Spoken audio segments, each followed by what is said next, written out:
with its 272 PS, 268 horsepower, 200 kilowatts, offered in stock form. The Peugeot 308 goes up against the Volkswagen Golf GTI and Hyundai i30N. After paying a visit to Clemens Motorsport, however, it's now capable to take on the Golf R. The French tuner specialized in modifying cars from Peugeot, Citroën and DS is offering 3 distinct levels of power upgrades.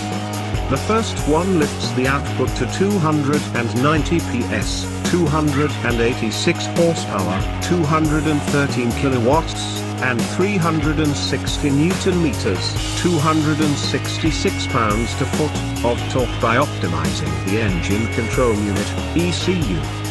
Level 2, on the other hand, allows the turbocharged 1.6-liter petrol engine to churn out 303 PS, 299 horsepower, 223 kilowatts, and 380 Newton meters, 280 pounds-to-foot, of torque. This was achieved by fitting an intercooler kit, divert air valve and high-performance air filter, all developed in-house by Clemens Motorsport.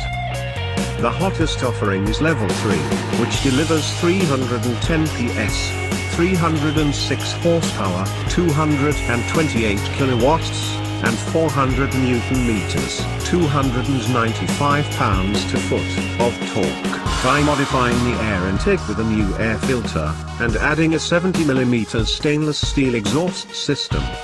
The numbers are identical to those of the stock Golf R, which takes only 4.6 seconds to reach 100 km per hour, 62 miles per hour, from a standstill, although, unlike the Peugeot, the Golf comes standard with all-wheel drive. Clemens Motorsport completed the tuning job by adding new alloy wheels to the French hot hatch, called CC0. They come from Schmidt Revolution and are 8.5 x 19 inch in size, shod with 235/35 tires, while 20-inch ones are also available. Thanks for watching, don't forget to subscribe and see you next videos.